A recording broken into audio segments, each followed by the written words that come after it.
Marcus Ealy here for Status Coup, and what was your name again, sir? Bob Durant. Right, I'm here with Bob Durant. So what brought you into the Biden event today? Well, I want to see that the vice president gets elected as president so we can get rid of that moron in the White House. The only reason why he's there is because the Republicans that ran against him had no balls. The first time he on my wife, I'd have kicked his right on the stage, and you could have taken that to the bank. People who know me knows exactly what I've done. It. I would have done that for sure. Okay.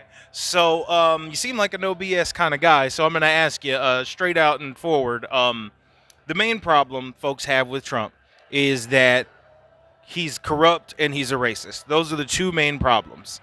And in the case of Joe Biden, the main concerns with him are also the same, of course, to a much lesser degree, but those are the same problems. You look at the crime bill, you look at the issues in Ukraine that there are a lot of questions about.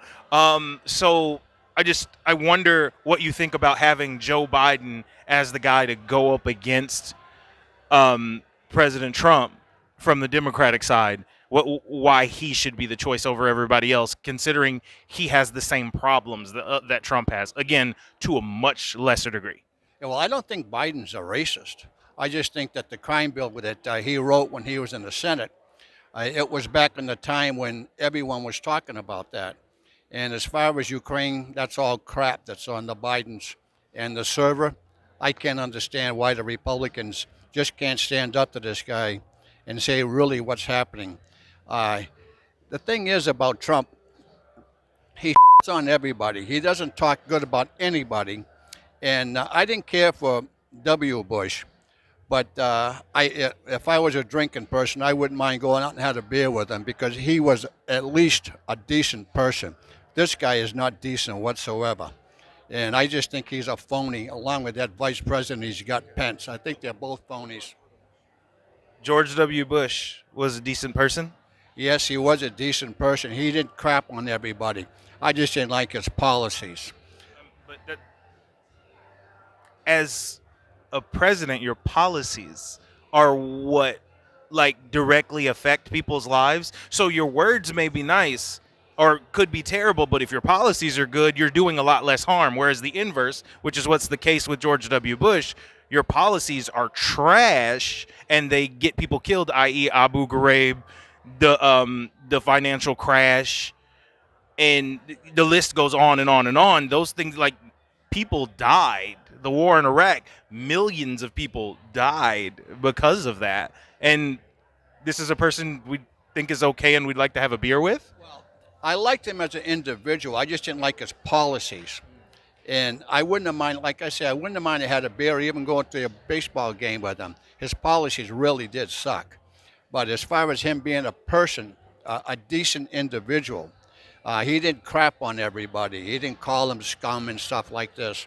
This guy has no respect for anybody except himself. He's just a big blowhard. That's what he is. So that's my feelings. Okay. So just like the words are more important than the actions for you? Yes, it is. That's really is. Okay. So coming up, going forward, we're getting ready to go into the primaries. We got a little more than a month and a half till Iowa. Less than a month and a half till Iowa, and then all the primaries start and get moving. We come over here to New Hampshire. What do all of these candidates need to do to sell you on your vote? Nobody has to sell me because I'm strictly in the Biden camp. That's the only person right now I'd vote for. My second choice is the former mayor of New York, and that would have been my second choice. Mayor Bloomberg? Yes. Okay. So you would basically be what a lot of folks would call a centrist Democrat? Yes. Okay. Yeah. And what is it about the center that you would like the far left to understand? Well, what they don't understand, my wife and I go to Canada quite often. She has relatives up there. They have a free Medicaid system. And up there, you'll wait a long time to see a specialist or any kind of doctor. You just can't make an appointment and go see a doctor or have an operation. And their Medicare is, when it's free, people come up with all kinds of stuff that just to go to the doctor and clog the system up, and get the system all screwed up. So I just think that the way the system is now, Obamacare is fine, but I myself am on Medicare. I'm 75, so that's the way it is. So I'm just because I've talked to those folks too.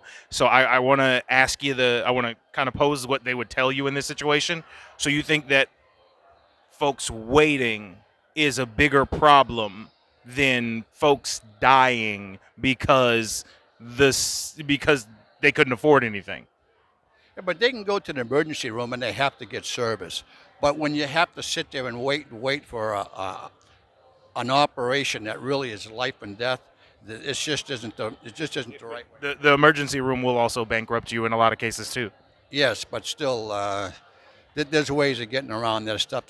There's different type of financial help that the state can give you, and even the community can give you. So that's the way I think about that. Hope you enjoyed that last video. Hop on over to statuscoup.com where you can sign up for our email list and become a member for as low as $5 to $10 a month. Membership is how we grow. That's statuscoup.com/join. And remember, join our email list so we can grow the revolution with you.